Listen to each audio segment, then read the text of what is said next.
Hello guys, welcome to KD Prasad junior movie review. Junior movie release అయిన సంగతి కొంతమంది తెలుసు, కొంతమంది తెలియదు కూడా. ఈ మూవీ ఒకటి రిలీజ్ అయిందని, కిరీటి అనే ఒక కన్నడ యాక్టర్ ఉన్నాడని, శ్రీలీల కూడా హీరోయిన్ గా నటించిందని, దేవిశ్రీ ప్రసాద్ గారు మ్యూజిక్ డైరెక్టర్ ఉన్నాడని, రాధాకృష్ణ గారు అనే ఒక డైరెక్టర్ ఉన్నాడని, ఇవన్నీ ఒక జూనియర్ మూవీలో ఉన్నాయని ఆ సినిమా రిలీజ్ అయిన సంగతి కొంతమందికి తెలియదు. కానీ నేనైతే గుర్తు చేస్తున్నాను. కానీ ఈ మూవీకి అయితే మాత్రం బాగా పబ్లిసిటీ అయితే మాత్రం అయింది. జనీలు కూడా ఈ మూవీలో రోలింగ్ అయితే చేశారనమాట. ఈ మూవీ ఈవెంట్ కూడా చాలా పెద్దగా జరిగింది. రాజమౌళి గారు కూడా వచ్చారనమాట ఈవెంట్ కి. అసలు ఈ హీరో ఊరు పేరు కూడా తెలియదు అనమాట మన తెలుగులో. అలాంటి యాక్టర్ ఇలా మన తెలుగు సినిమాకి ఇంత పబ్లిసిటీ ఎలా చేశారనేది అందరికి షాకింగ్ అనమాట. ఎందుకంటే వీళ్ళ డాడీ అనే ఆయన ఎమ్మెల్యే గారు అనమాట. ఆ డబ్బులతో ఒక మూవీ తీయాలని ఈయనైతే మాత్రం తీయడం అయితే చేశారు.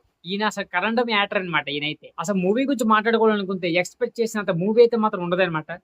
అక్కడక్కడ పర్లేదు అనిపించింది, కానీ ఓవరాల్ గా అయితే మాత్రం మూవీ అంతా ఫుల్ బ్యాడ్. అసలు ఓవరాల్ గా మూవీ అయితే మాత్రం ఎక్స్పెక్ట్ చేసినంత ఏ మాత్రం కూడా ఉండదు. మీరు ట్రైలర్ చూస్తే మీకు మూవీ అంతా అర్థమైపోయింది. ఎంతంటే ఒక కాలేజ్ స్టూడెంట్ ఉంటాడు. ఆ కాలేజ్ స్టూడెంట్ ఫ్రీడమ్ కోసం వాళ్ళ డాడీ నుంచి తప్పించుకోవడానికి అరే పరాకులు ఏవైతే ఉంటాయో ఈ మూవీలు అయితే మాత్రం మనకైతే కనిపిస్తాయి. కాలేజ్ జాబ్ కి వెళ్తుంటారనమాట. తర్వాత జర్నీలో కలుస్తుంది. జర్నీలో కలిసిన జర్నీ ఏ రకంగా స్టార్ట్ అయింది అనేది ఇక మూవీ అంతా అంతే. కథ తీసి పడేసినట్టుగా ఏమి ఉండదు. కథ బాగుండిద్ది, కానీ మూవీ అయితే మాత్రం బాగోలేదు. కన్నడ మూవీస్ అన్ని దగ్గర దగ్గర ఈ రకమైన సీక్వెన్స్ నడుస్తాయి అనమాట. అర్థం కావు సరిగ్గా అయితే మాత్రం రిలేషన్షిప్స్ తెలుగుతో పోలిస్తే.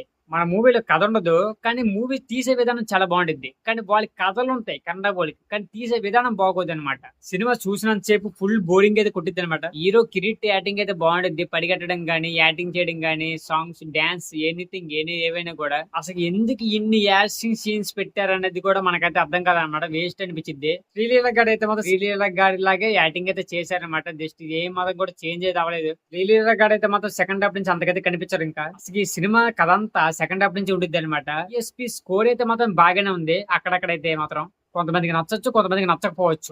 గా మూవీ అయితే మాత్రం ఏదో చేద్దాం అనుకున్నాడు, కానీ అవ్వలేదన్నమాట. జనీల గారికి అయితే మాత్రం మంచి రోల్ అయితే వచ్చింది, కానీ పర్ఫార్మెన్స్ అయితే మాత్రం అంతకైతే సెట్ అవ్వలేదని చెప్పాలి.